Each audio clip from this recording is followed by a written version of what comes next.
जो एविडेंस पेश की गई है वो बड़ी छान फटक करने के बाद एनालिसिस, सिफ्टिंग एंड एनालिसिस के बाद की गई है। इसमें कोई दो राय नहीं है कि ये एविडेंस है, मौजूद है और टेनेबल इन द कोर्ट है। अब देखना ये है कि जो लोग इसके जो कंडुइट बने हैं, जिन लोगों ने ये काम किया है, जो पाकिस्तान की दस्तरस में, उनका यकीनन गिरफ्तारियां भी होंगी, इंटरोगेशन भी होगी, ट्रायल भी होंगे और मेरे ख्याल में कुछ लोग ऑलरेडी कस्टडी में हैं।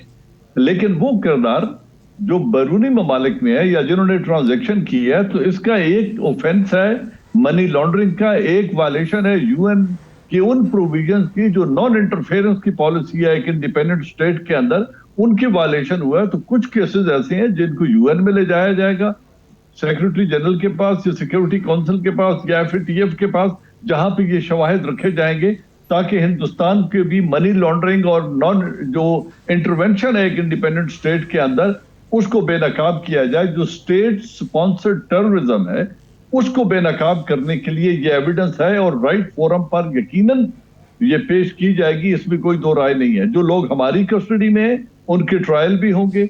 और जो जहां तक अफगानिस्तान की बात है, समझने की बात यह है कि अफगान हुकूमत जो है उनका अपने पूरे अफगानिस्तान की टेरिटरी पर रेट एस्टैब्लिश्ड नहीं है।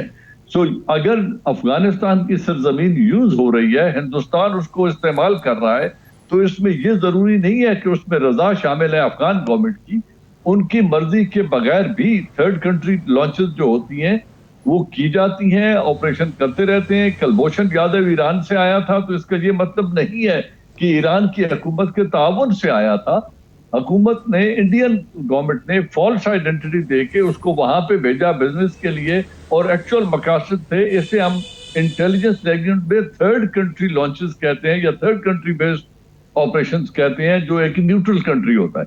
तो ये एविडेंस है, इसमें कोई दो राय नहीं है, इसको हर फोरम पर उठाया जाएगा। इसीलिए इतने बड़े प्लेटफॉर्म पर फॉरेन मिनिस्टर ने, यानी स्टेट ने इसको ओन किया। ये सिर्फ वो मर्सिया नहीं है या वो जो कसीदा नहीं है जो इंटेलिजेंस ऑर्गेनाइजेशन ने पढ़ा है, इसको रियासत ने ओन किया है और रियासत ने इसको एनालिसिस के बाद ओन किया है। अब इसकी जो आगे प्रोग्रेशन है कि किस लेवल पे इसको रेज करना है, वो नेक्स्ट स्टेप है और उस पर वो होगा।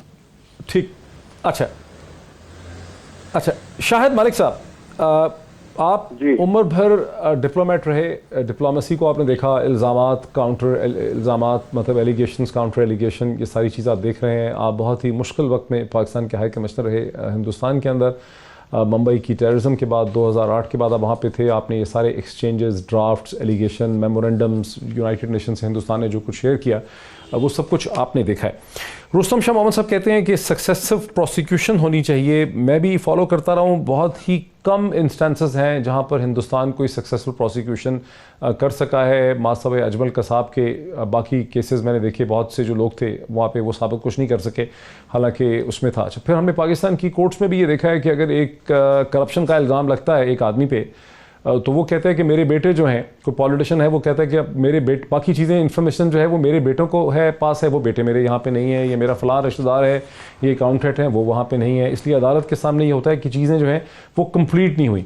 किसी और पे इल्ज़ाम लगता है, वो कहते हैं कि अब चूँकि मेरे वालिद साहब बाहर हैं तो मुझे आप अलग से एक राइट ऑफ अपील दे दें, तो उसमें से भी निकल जाते हैं। फिर हमने ये भी देखा है कि बहुत सी एविडेंसेस इस किस्म की हैं, जैसे एमक्यूएम के हवाले से हैं कि वो एविडेंस जहाँ से आनी है वो साहब तो बरतानिया में है, इसलिए जो यहाँ हैं उन पर मुकदमा जो है वो कंप्लीट नहीं चल सकता।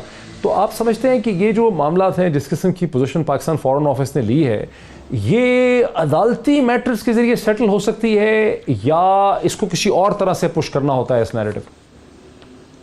देखिए मोइन, हमारे लिए ये एक बहुत बड़ा चैलेंज है, क्योंकि जहाँ तक डॉसियर्स का ताल्लुक है, ये डॉसियर बहुत ही कॉम्प्रिहेंसिव है।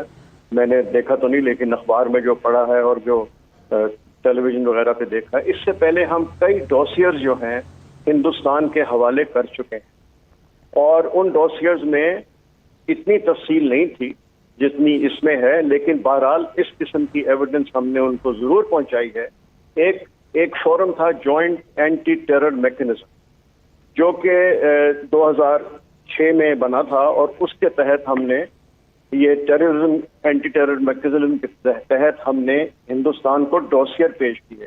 میں اس وقت ہائی کمشنر تھا ایک دفعہ, تو وہاں ہم نے خود پیش کیا جس میں انکانٹروورٹیبل ایویڈنس ویڈیو کے ساتھ تھا کہ انڈین ایمبیسی کابل میں ایک بلوچی کو پاسپورٹ دے رہی ہے اور اس کے نام پہ ان کا پاسپورٹ دیا, اور ہم نے جب بتایا تو آگے ان کے پاس جواب کوئی نہیں تھا. In a meeting across the table, sitting across the table.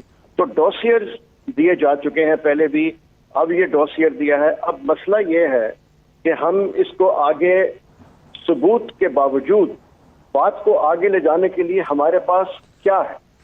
دیکھیے نا, ثبوت تو ہم دے دیں گے, لیکن کیا ہمارے یہ جو ثبوت ہے اس کو کس حد تک انٹرنیشنل کمیونٹی ایکسیپٹ کرتی ہے. جی بالکل. میں ایمبیسڈر صاحب دیکھیے, شاہد ملک صاحب میں اسی چیز پہ آ رہا ہوں تاکہ میں چاہتا ہوں کہ میرے جو سننے والے ہیں جس میں بہت بڑی تعداد میں لوگ جو ہیں وہ ینگ نوجوان ہیں, وہ کمپٹیشن, وہ انٹینڈنگ سول سرونٹ کا ایگزام دینے والے لوگ ہیں جو بہت زیادہ ہمارا پروگرام دیکھتے ہیں.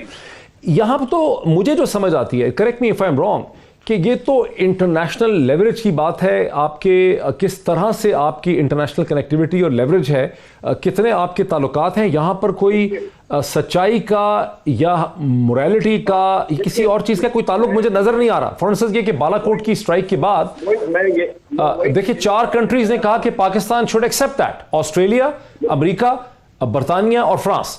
تو 4 ممالک نے پاکستان کو کہا کہ پاکستان کو ہندوستان کی بالا کوٹ کی سرجیکل سٹرائک کو ایکسیپٹ کر لینا چاہیے, اس پہ اس کو رد عمل نہیں کرنا چاہیے, اور در حقیقت انڈیا کے نیریٹو کو ایکسیپٹ کر لینا چاہیے. تو یہاں پر مجھے کوئی سچائی والی پاس جو ایک اسکول کے بچے کی ہوتی ہے کہ ٹروتھ ہوگا تو سچ ہے تو ثابت ہو جائے گا, وہ مجھے انٹرنیشنل ریلیشنز میں نظر نہیں آتا. دیکھیے موہت, اس میں جہاں تک شواہد ہیں, جہاں تک ہم نے ثبوت دیا ہے, میرے خیال میں اس میں ہم نے کوئی کمی نہیں اٹھا رکھی. لیکن جیسے میں نے پہلے کہا کہ ثبوت کے باوجود بات کو آگے لے جانے کے لیے ہمارے پاس کیا حربہ رہے, یہ بہت ضروری ہے سمجھنے کے لیے. ہمیں اپنے جو ہمارے دوست ہیں انٹرنیشنلی, جو بہت دوست ہیں, جو ادارے ہیں, ان کو ہمیں یہ باور کرنا ہے کہ یہ جو ہم نے آپ کو شواہد پیش کیے ہیں, آپ جس کسوٹی پہ چاہیں اس کو پرکھ کے دیکھ لیں, یہ بالکل صحیح ہے. اس کے علاوہ میں آؤں گا, رستم شاہ صاحب نے ایک ذکر کیا وہاں کی ایمبیسیز کے بارے میں, کابل میں یہ رہے ہیں, بہت اچھا انہوں نے وہاں پہ وقت گزارا. دیکھیے ہم وہاں پہ یہ اپنی جگہ ہے کہ رٹ جو ہے کابل کی حکومت کی ہر جگہ نہیں ہے افغانستان میں, لیکن جہاں تک سفارت خان, جہاں تک کانسلیٹس کا تعلق ہے, جو انڈین کانسلیٹس ہیں افغانستان میں, اس کے اوپر تو, اور رستم شاہ صاحب مجھ سے آئی ہوپ ایگری کریں گے کہ اس حد تک تو کابل کی جو حکومت ہے وہ تو ایک, مجھے یاد ہے ایک زمانے میں یہ ہم نے ان کو کہا تھا کہ آپ کے کانسلیٹس میں 60 لوگ وہاں پہ موجود ہیں. کیا 60 لوگ اس لیے ہیں کہ وہ ویزا دینے کے لیے, کتنے لوگ آتے تھے انڈیا وہاں سے کہ آپ نے 60 لوگ رکھے ہوئے تھے ایک کانسلیٹ میں ویزا دینے کے لیے, وہ دوسری تخریب کاری میں گھسے. یہ وہی لوگ ہیں جن کو استعمال کرتے ہوئے, پیسے دیتے ہوئے وہاں سے جو ہمارے خلاف جو کارروائی ہو رہی ہے. تو میرے خیال میں سب سے زیادہ ہمیں افغانستان کی حکومت کے ساتھ یہ ٹیک اپ کرنا چاہیے کہ آپ کے کانسلیٹس جو ہیں, جو انڈین کانسلیٹس ہیں, آفٹر آل ایک سرٹن پروٹوکول کے تحت جو سفارت خانے اور کانسلیٹس ہیں وہ کام کرتے ہیں. یہ کبھی بھی اجازت نہیں دی جاتی کہ آپ کے خطے میں رہتے ہوئے, آپ کے ملک میں رہتے ہوئے دوسرے ملک کے خلاف وہ کام کریں. ایک تو یہ ہے.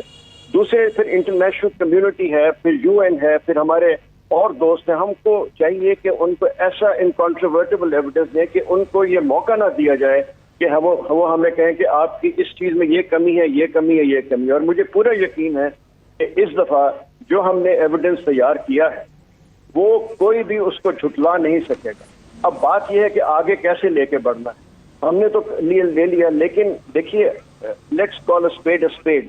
ہماری اپنی جو ایک پوری دنیا میں جو ہماری ہے پہچان, اس کو بھی ہم نے اپنا جو نیریٹو ہے, اس کا ہمارا جو بیانیہ ہے, اس کو بھی اس طرح آگے لے کے چلنا ہے کہ لوگ قائل ہو جائیں کہ ہماری بات میں سچائی ہے.